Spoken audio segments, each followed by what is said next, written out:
r/AskReddit. What's an unfun fact? There are at least 8 nuclear weapons known to be missing. Edit. Just woke up to this.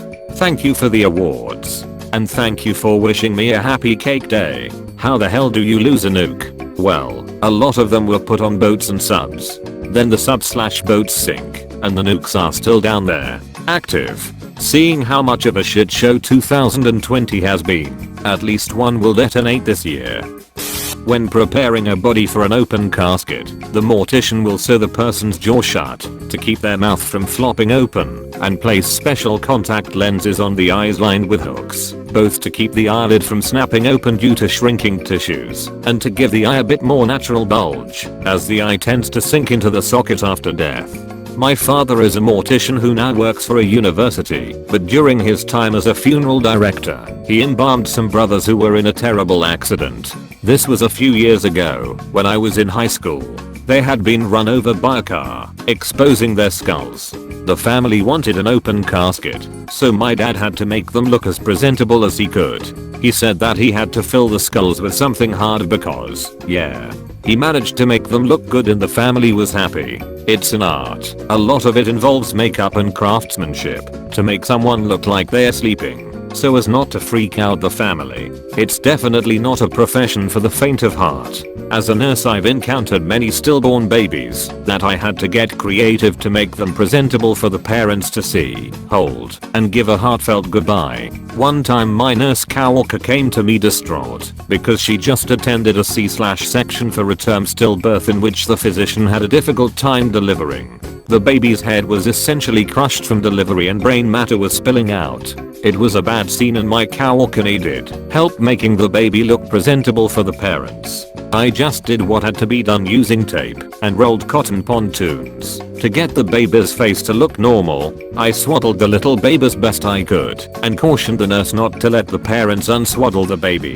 They had the most precious time saying back quote goodbye to their baby. Someone took pictures and they turned out beautiful. I was so sick to my stomach knowing that I had just pieced their baby back together, but stood alongside smiling with the family about how beautiful he was. This is the PTSD shit nurses go through. I never talked it out, just went home and was grumpy with my family and sucked down a bottle of wine. Whenever anyone asks what I do, and I tell them that I'm a labor and delivery nurse, I just hear back about how lucky I'm to work in such a great area. They have no idea.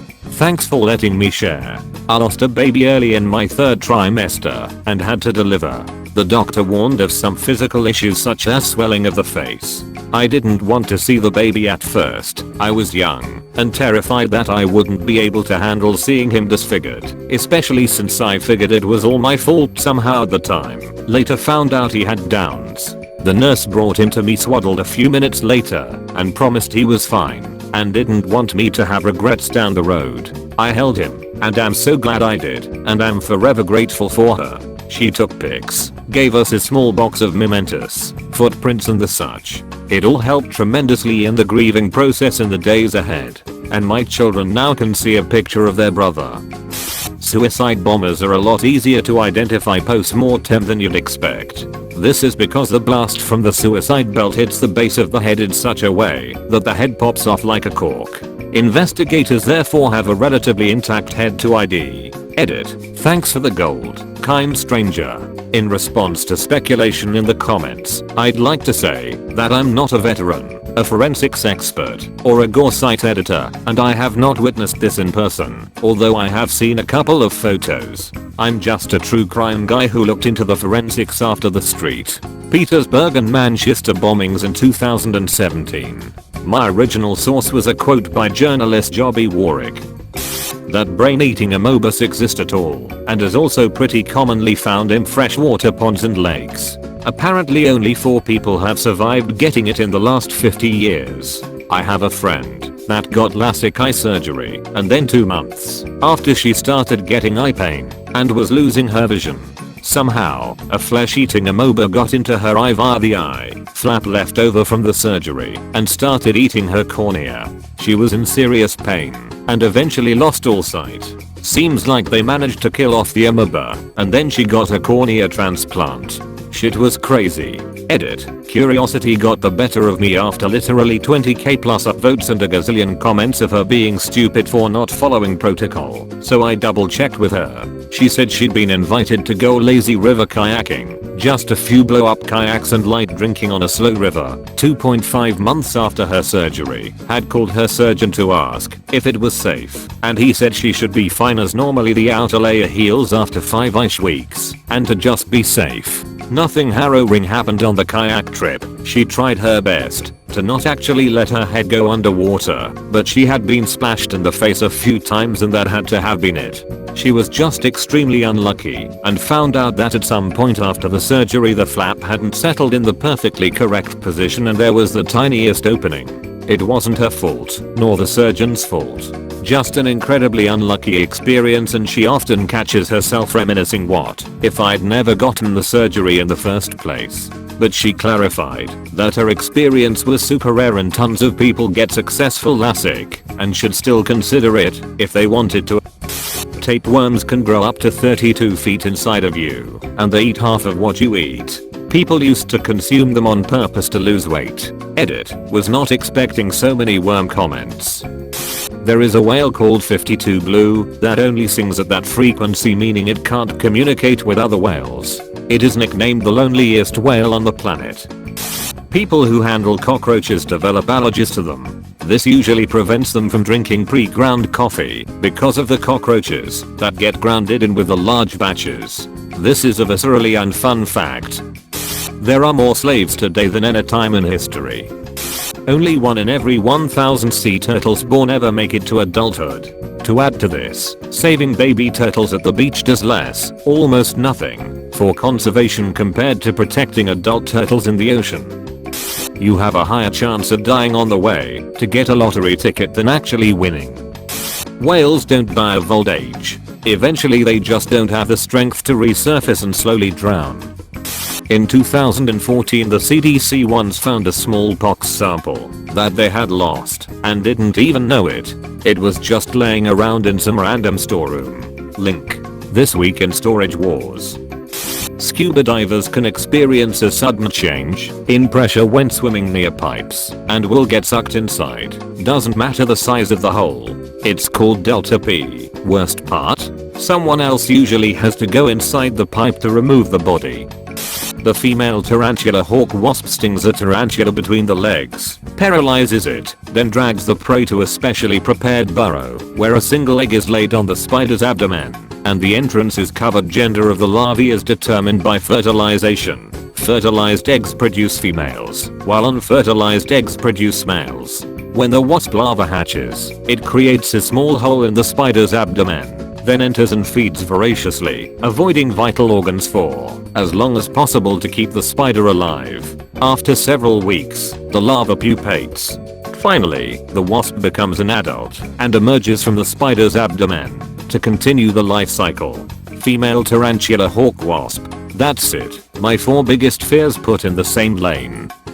Touching an AM radio broadcast tower will kill you, and not only will it kill you, but it will hurt the entire time you're dying. Number 1. The voltage is so high that your hands would instantly clamp to whatever charged part of the tower you touched. Then because it's oscillating at a frequency your cells can't feel, you wouldn't be able to feel yourself being electrocuted until it starts to heat your body from the current. And you'd also be able to hear your body acting as a speaker, where you'd literally be able to hear whatever was on that particular station as you die. Here's an example of the sheer power running through one of these things. Edit. Since people asked, touching an FM broadcast tower won't have nearly the same effect. The tower is hundreds of feet high, and unlike AM radio where the tower itself is the antenna, the actual antenna is only about 20 to 30 feet long at the very top.